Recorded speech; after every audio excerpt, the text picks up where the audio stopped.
ونستعينه ونستغفره ونؤمن به ونتوكل عليه ونعوذ بالله من شرور أنفسنا ومن سيئات أعمالنا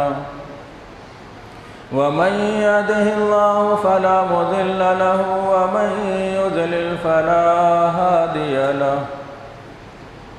وأشهد أن لا إله إلا الله وحده لا شريك له وأشهد أن محمدًا عبده ورسوله أما بعد فإن خير الحديث كتاب الله وخير الهدي هدي محمد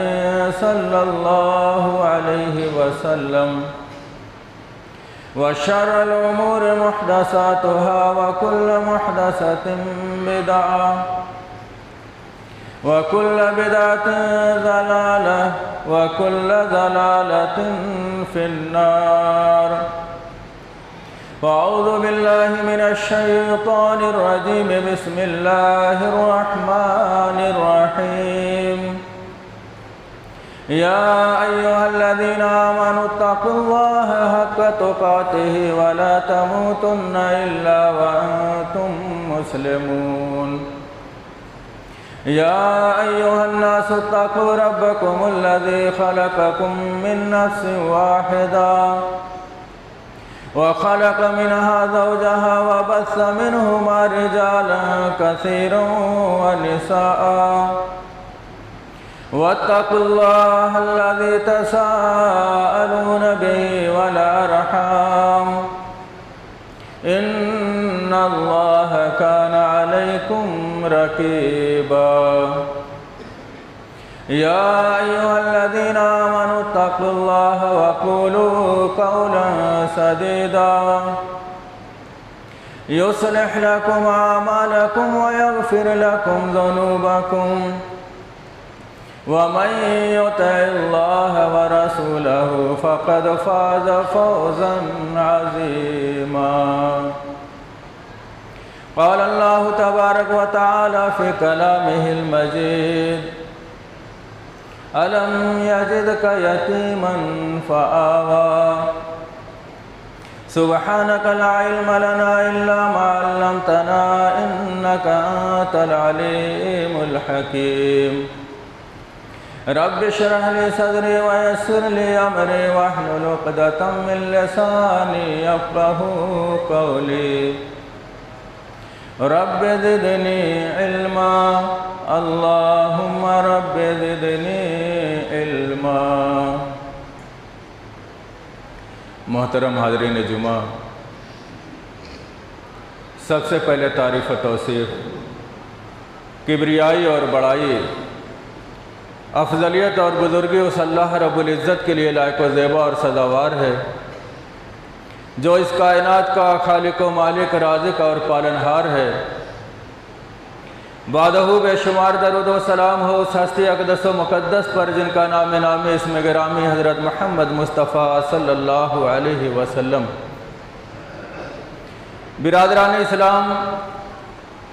پچھلے جمعے کے اندر سید الانبیاء حضرت محمد مصطفیٰ صلی اللہ علیہ وسلم کے ابتدائی حالات آپ کے سامنے پیش کیے گئے، اور آپ اپنی عمر کے 6 سال میں پہنچے کہ اللہ تبارک و تعالی نے آپ کو یتیم پیدا کیا تھا، پھر آپ کے سر سے آپ کی ماں کا سایہ بھی اٹھا لیا۔ اللہ کے نبی صلی اللہ علیہ وسلم کو اپنی ماں کے انتقال کا اتنا صدمہ ہوا، آپ فکر میں ڈوب گئے اور ایک غم کا پہاڑ آپ کے اوپر ٹوٹ پڑا۔ مگر جس ذات کو نبی بننا ہو اور جسے پوری دنیا کے لیے رہنما اور ہادی بننا ہو، وہ دل کے اعتبار سے، جسم کے اعتبار سے، ذہن و دماغ کے اعتبار سے اتنا مضبوط ہوتا ہے کہ یہ اس قسم کے مصائب، اس قسم کے حالات جو عام انسانوں کو توڑ کر رکھ دیں گے، مگر انبیاء کی ذات گرامی ان سارے حالات کو بڑی سبک دستی کے ساتھ اس کو اس طریقے سے اس کو اپنی زندگی کا ایک حصہ بنا لیتی ہے کہ عام انسان جو اس واقعے کی وجہ سے ٹوٹ جائے، انبیاء اکرام کی ذات پر اس کا خاصا اثر نہیں ہوتا۔ ادھر اللہ تبارک و تعالیٰ نے قرآن مقدس کے اندر یہ جملہ فرمایا کہ وَأَلَمْ يَجِدْكَ يَتِيمًا فَآوَىٰ، کہ اللہ تبارک و تعالیٰ نے آپ کو یتیم نہیں پایا تو آپ کو پناہ دی۔ بعض حضرات صرف پناہ کی تفسیر میں یہ لکھتے ہیں کہ حضرت ابو طالب کا سایہ مراد ہے۔ حضرت ابو طالب نے آپ کی پرورش کی، اس تفسیر میں فآویٰ سے مراد جناب ابو طالب ہیں، لیکن سیرت کے حوالے سے میں نے آپ کے سامنے پچھلے جمعے کے اندر یہ بات رکھی کہ آپ صلی اللہ علیہ وسلم یتیم پیدا ہوئے، سب سے پہلے آپ کو صحن حرم میں لے جا کر کے جناب عبد المطلب نے آپ کا نام محمد تجویز کیا، آپ کی صحت یابی کے لیے دعائیں کی اور لوگوں کو یہ بتلایا کہ یہ عام بچہ نہیں ہے، اس کی ایک الگ شان ہے۔ اس کے بعد ماں کا سایہ بھی آپ کے اوپر سے اڑ گیا، تو آخری وقت میں جناب عبد المطلب نے آپ کو اپنی پرورش میں رکھا۔ اب آوا کی تفسیر اگر شخصیت سے کی جائے تو سب سے پہلے آپ کو جس نے پناہ دی وہ جناب عبد المطلب،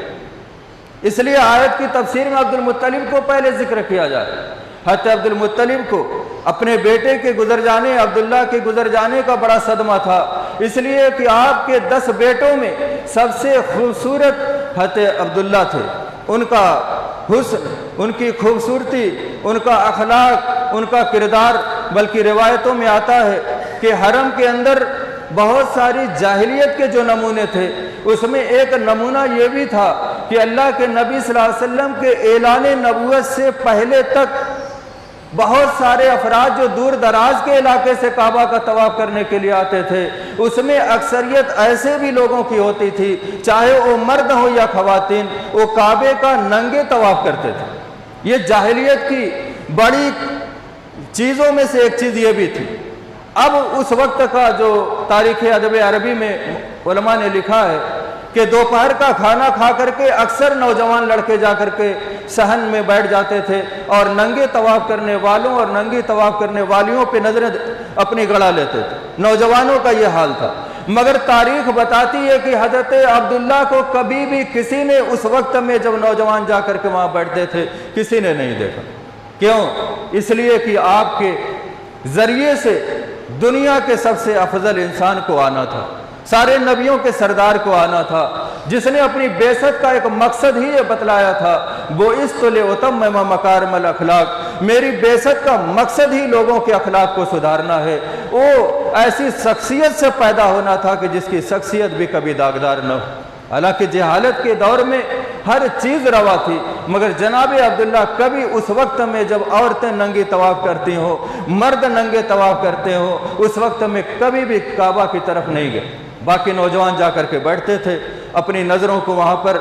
سیکھتے تھے اور اپنے کردار کو بد کرداری میں تبدیل کرتے تھے، مگر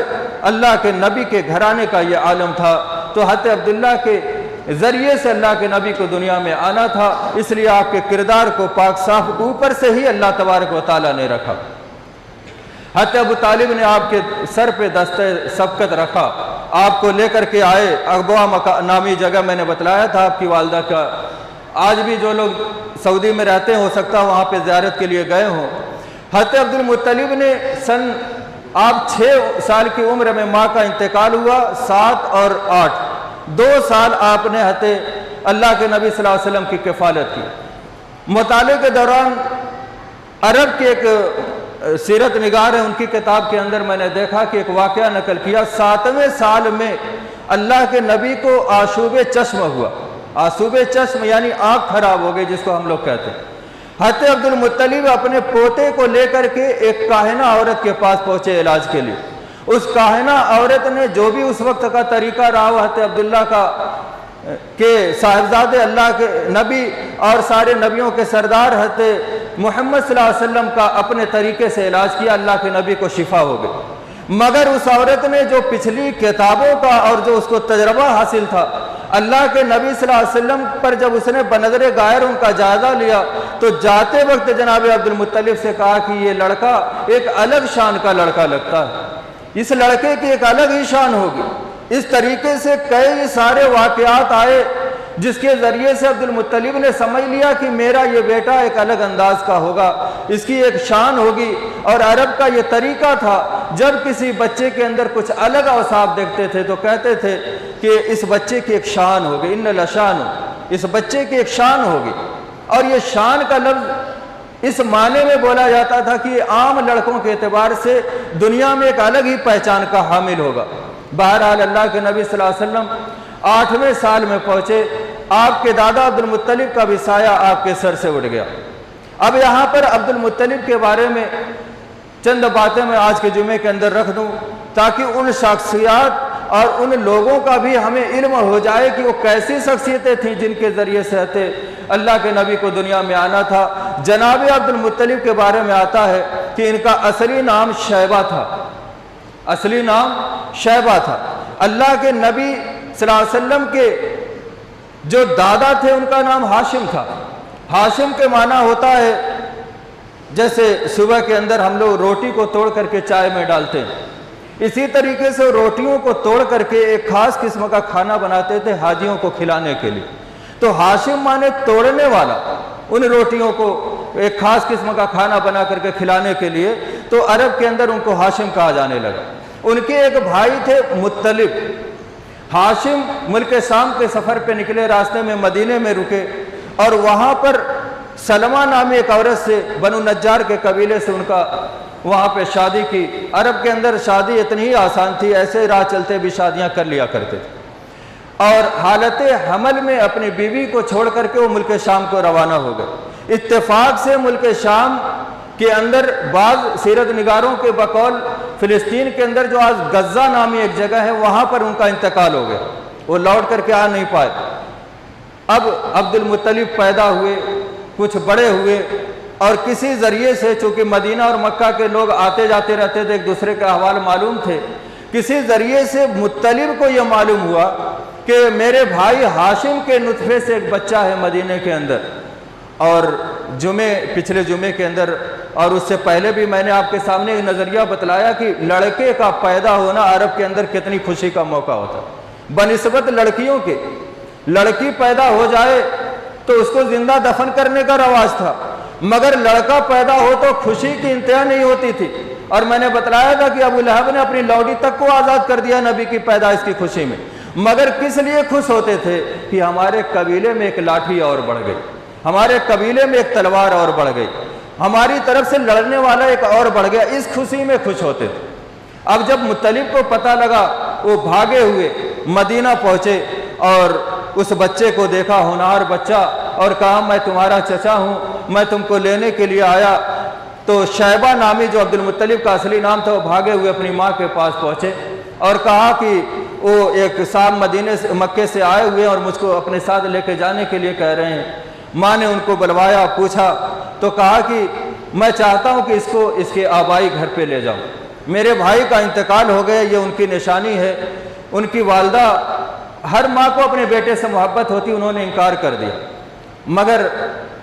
ضمناً آپ کو یہ بتلا دوں کہ کعبے کا متولی ہونا اور کعبے کا ذمہ داروں میں سے ہونا یہ اتنا بڑا اعزاز تھا کہ اس حوالے سے بڑی بات ٹیڑھے سے ٹیڑھے آدمی سے منوائی جا سکتی تھی عرب کے اندر۔ حتیٰ کہ عرب کے اندر کوئی عام پیسہ ایسا نہیں تھا جو بہترین پیسہ ان کے یہاں ہو آمدنی کا۔ سب سے بڑا پیسہ جو لوگ تاریخ عرب کی پڑھے ہوں گے وہ جانتے ہیں کہ لوٹ مار تھی۔ ایک شخص اپنے گھر سے نکلتا تھا، اس کو یقین نہیں ہوتا تھا کہ وہ واپس لوٹ آئے،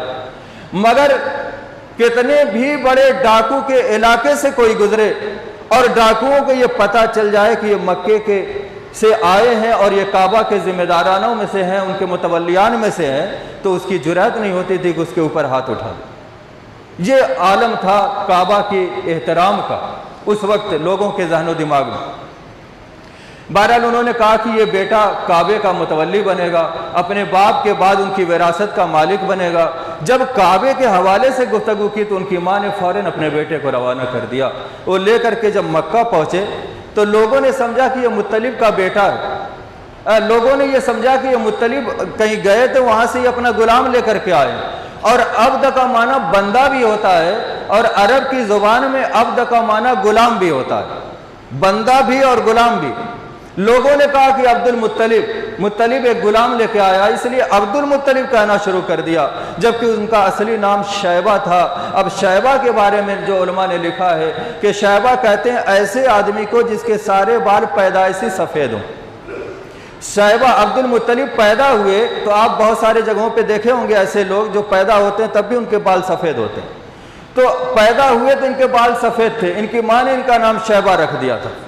یہ وجہ تھی ان کے شیبہ نام رکھے جانے کی۔ مکہ آئے تو لوگوں نے عبد المطلب کا غلام سمجھ کر کے نام دے دیا، اور یہی نام ان کی شہرت کا سبب بنا، اور آپ بڑے ہو کر کے ہاشم کے سارے ذمہ داریوں کے آپ ہی وارث بنے، اور عرب کے اندر اللہ کے نبی کے گھرانے کے جتنے سردار ہوئے تھے سب سے زیادہ شہرت عبد المطلب کو ملی۔ یہاں تک کہ روایات میں آتا ہے کہ بنو جرہم کے لوگ جو کعبہ کے آس پاس بس گئے تھے، جب وہ چلے گئے تھے تو جو زمزم کا کنواں تھا اس کو پاٹ دیا تھا۔ عبد المطلب کو خواب میں دکھایا گیا کہ زمزم کے کنویں کو آپ کھودیے اور اس کی صفائی کیجیے۔ آپ اٹھے تو صبح جا کر کے اس چاہے زمزم کی کھودائی شروع کر دی۔ جب کھودنے لگے تو اس میں سے سونے کی بہت سارے سامان نکلے، سونے کے 2 ہرن بھی نکلے، اور جب آدھی کھودائی ہوگی اور سونے کی چیزیں نکلنے لگی تو دوسرے قبیلے کے بہت سارے لوگ بھاگے ہوئے اور کہا کہ اس کھودائی میں آپ ہمیں شریک کر لیجیے تاکہ ہم بھی اس میں شریک۔ انہوں نے سوچا کہ جو مال نکلے گا اس کو تقسیم کیا جائے، مگر یہ نہیں سوچا کہ یہ لوگ کعبے کے متولی، کعبہ ہی کی عظمت اور اس کی ترقی کے لیے سارے یہ خزانے استعمال کیے جائیں گے۔ عبد المطلب نے کہا کہ یہ میرا خصوصی معاملہ ہے، خواب میں نے دیکھا ہے، یہ ذمہ داری مجھے سونپی گئی ہے، اس میں میں کسی کو شریک نہیں کر سکتا، لہذا انہوں نے کھدائی کی۔ اور بعض روایتوں سے پتہ چلتا ہے کہ جو کعبے کا دروازہ ہے وہ اسی سونے کے سامان سے اس کو جیسے بھی ہو اس کو پگھلا کر کے بنا کر کے وہ دروازہ عبد المطلب نے بنایا۔ یہ ایک واقعہ ان کی زندگی کا ہوا، زمزم کے کنویں کی پھر سے صفائی اور حجاج کے لیے اس پانی کا انتظام۔ دوسرا واقعہ ان کے دور میں ہوا کہ کعبے کا بے پناہ احترام جب دیکھا تو ابرہہ نامی ایک شخص تھا جو میں نے ذکر کیا تھا کہ حبش کا بادشاہ نجاسی، اسہمہ نجاسی، اس کا یہ گورنر تھا۔ صنعاء جو ملک یمن کی راجدھانی ہے اور آج بھی راجدھانی ہے، وہاں پر یہ گورنر تھا۔ اس نے جب سنا کہ لوگ کعبے کا بڑا احترام کرتے ہیں تو کعبے کے مقابلے میں ایک عمارت تیار کی صنعاء میں، اور آج بھی آپ غور کریں گے تو بعض نام نہاد مسلمان ہیں جو کعبے کے مقابلے میں ایسی قبروں کو منتخب کر لیا ہے جہاں جا کر کے طواف کرتے ہیں، اور ایسے مقبرے بنا لیے ہیں جہاں طواف کرنا کعبے کے طواف کرنے سے بھی زیادہ ثواب اور فضیلت اپنی تقریروں میں بتاتے ہیں۔ اس دور میں ابرہہ نے ایک عمارت بنائی اور لوگوں سے کہا کہ تم اس گھر کا طواف کرو، اس گھر کا حج کرو۔ اب چونکہ تجارت کے لیے لوگ ملک کے عرب کے اندر الگ الگ جگہوں پہ جاتے تھے، مکے کا کوئی آدمی اس وقت صنعاء میں موجود تھا۔ اب تاریخ نگاروں نے لکھا ہے، مجھے آپ کے سامنے بیان کرنا پڑے گا، مگر حرکتیں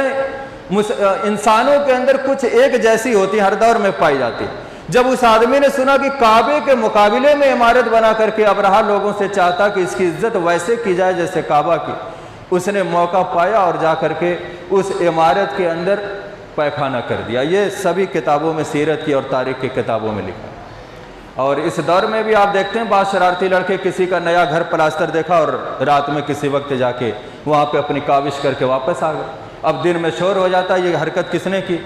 جب صبح میں ابرہہ کو پتا چلا کہ یہاں پر ایسا کام ہو گیا ہے، اس نے کہا دیکھو مکے کا کوئی آدمی یہاں ہے تو نہیں، اور تلاشی لی گئی اور وہ آدمی مل گیا، اس کو سزا دی گئی۔ اس نے اعتراف کیا کہ کعبہ کی بے حرمتی ہم کبھی بھی برداشت نہیں کر سکتے، تم نے چاہا کہ اس کے مقابلے میں عمارت بنا کے وہی عزت اس کی لوگوں کے دلوں میں داخل کر دی جائے، یہ مجھ کو برداشت نہیں ہے، اس لیے میں نے اس کی حقارت کے لیے اس میں ایسا کر دیا۔ اب ابرہہ کا پارا 7ویں آسمان پہ، اس نے 60,000 کا لشکر تیار کیا، لے کر کے کعبہ کو مسمار کرنے کے لیے پہنچا کہ جس کی عظمت اور قدر کرنے کی وجہ سے تم نے اس عمارت کے اندر لیٹرنگ کر کے اس کی بے عزتی کی ہے، میں اس عمارت کو سرے سے ناپید کر دوں گا۔ یہ اپنا برا ارادہ لے کر کے وہ چلا، اور لمبا واقعہ ہے مزدلفہ اور مینا کے درمیان وادی محصر میں جہاں سے حجاج اکرام کنکریاں لیتے ہیں جمرہ عقبہ کو مارنے کے لیے، وہاں پر پہنچا۔ اتنے میں اللہ تبارک و تعالیٰ نے پرندوں کا ایک جھنڈ بھیجا جس کے چونچ میں کنکریاں تھیں، اور سارے لشکر پر جب وہ کنکری گرتی تھی تو ابو الحیات اشرف جو نواز اسلام کے اندر کبھی السلام علیکم کے نام سے ایک مضمون لکھتے تھے، ان کی ایک کتاب ہے مردود اقوام، بڑی مشہور زمانہ کتاب ہے، اس کے اندر انہوں نے لکھا ہے کہ یہ کنکری جو پرندوں کے چونچ سے کسی کے اوپر گرتی تھی تو اللہ کی طرف سے اس میں ایسا زہریلا مادہ رکھ دیا گیا تھا کہ جس کے اوپر کنکری پڑتی تھی اس کا جسم سڑنے لگتا تھا، اور گھر پہنچنے سے پہلے وہ شخص گلتا ہوا برف کی طرح گلتے گلتے بالکل چوزے کی طرح ہو کر کے ختم ہو جاتا۔ اور ابرہہ کے بارے میں لکھا گیا کہ یہ شخص بھاگنے میں کامیاب ہو گیا لیکن ابھی صنعاء نہیں پہنچا، پہنچنے سے پہلے ہی اس کے جسم، اس کے ہاتھ، اس کی انگلیاں سب راستے میں سڑ سڑ کر کے گرنا شروع ہوئی، یہاں تک کہ جب اپنے علاقے کے قریب پہنچا اس کا سینہ پھٹا، اس کا دل سینے سے باہر نکل کر کے آ گیا اور وہیں پر گر کر کے وہ ایسی بری موت مر گئے۔ یہ حضرت عبد المطلب کے زمانے میں دو واقعے ہوئے جس سے ان کی عظمت کا پتہ لگتا ہے۔ پھر اور ایک واقعہ لکھا گیا کہ اللہ کے نبی صلی اللہ علیہ وسلم کو اتنا چاہتے تھے کہ ان کا جب ایک دری اور مسند جس کو کہتے ہیں کعبہ کے صحن میں بچھائی جاتی تھی، سردار عبد المطلب وہاں پر بیٹھتے تھے، ان کے 10 لڑکے تھے جوان، اور عرب کے اندر جس کے 10 لڑکے جوان ہو جائیں، ہاتھ پیر سے سلامت ہوں، تو وہ شخص اس پر تکبر کیا کرتا تھا۔ عبد المطلب بیچ میں بیٹھتے تھے اور چاروں طرف ان کے 10 لڑکے بیٹھتے تھے۔ اللہ کے نبی کے بارے میں آتا کہ آپ آتے تھے اور مسند پہ چڑھ کر کے عبد المطلب کی گود میں بیٹھ جاتے، ان کے باقی لڑکے ان کو اشاروں میں ڈانٹتے تھے، آنکھوں سے اشارہ کرتے تھے وہاں سے تم ہٹو، یہ ان کی شان کے خلاف ہے، مگر حضرت عبد المطلب بھاپ جاتے تھے، کہتے تھے میرے اس بیٹے کو کچھ مت کہو، اس بیٹے کی شان الگ ہے۔ اس بیٹے کو اپنی گود میں بٹھاتے تھے اور باقی بیٹوں کو جرأت نہیں ہوتی تھی کہ اس مسند پہ، اس دری پہ بیٹھ جائے۔ یہ اللہ کے نبی کو انہوں نے احترام دیا، ان کی عزت کی، اور انتقال کے وقت انہوں نے اپنے اس پوتے اللہ کے نبی صلی اللہ علیہ وسلم کو حضرت ابو طالب کے حوالے کیا، جو اپنے سب بیٹوں میں سب سے زیادہ ان کو عزیز رکھتے تھے، اور پھر ابو طالب نے ان کی پرورش کی۔ اب بہت سارے لوگ یہ باور کراتے ہیں کہ اللہ کے نبی بچپن ہی سے ابو طالب کے گھر میں پلے۔ یہ سیرت میں نے آپ کے سامنے کئی سیرت کی کتابوں کو پڑھنے کے بعد نچوڑ نکال کر کے میں آپ کے سامنے رکھ رہا ہوں۔ ایسا نہیں کہ میں صرف الرحیق المختوم سے آپ کے سامنے رکھ رہا ہوں، صرف رحمت عالم سے آپ کے سامنے رکھ رہا ہوں، صرف نبی رحمت سے نہیں، سیرت کی بہت ساری کتابوں کو پڑھنے کے بعد اس میں سے جس پر علماء نے کہا کہ یہ روایت مستند ہے، اس مستند حوالے سے واقعات میں نے اپنے مطالعے میں رکھا، پھر اس کو یکجا کر کے میں آپ کے سامنے رکھا۔ اب عبد المطلب نے آپ کو پناہ دی، فآوا، جو اللہ نے کہا کہ میں نے آپ کو جگہ دی، آپ کو یتیم پایا تو آپ کو جگہ دی، سب سے پہلے عبد المطلب نے آپ کے سر پہ سبقت کا ہاتھ رکھا، اب ابو طالب نے رکھا۔ عرب کے لوگ آئے اور قریش کے لوگ آئے اور کہا کہ اے ابو طالب، یہ قریش کہ عرب کے آس پاس ایریے میں ایسی قحط سالی آئی ہے، آپ چلیے ذرا بارش کی دعا کر لیجیے۔ استسقاء کا یہ جو دعا ہے بارش کی، یہ قدیم زمانے سے چلی آئی۔ اب لوگوں نے دیکھا کہ حضرت ابو طالب خود آگے بڑھ کر کے دعا کرواتے، گھر میں گئے، جب گھر میں سے نکلے تو لوگوں نے دیکھا کہ اللہ کے نبی کا ہاتھ پکڑ کر کے گھر میں سے لے کر کے نکلے، صحن حرم میں پہنچے، لوگ تماشائی بن کر کے تماشا دیکھ رہے ہیں۔ حضرت ابو طالب نے اللہ کے نبی کی پیٹھ کعبے سے ٹیک دی، اتنے میں آسمان کی طرف لوگوں نے نظریں اٹھائی، ایک موسلا دھار بارش آئی اور لوگوں پر ایسی بارش ہوئی کہ قحط کے مارے ہوئے لوگ ہریالی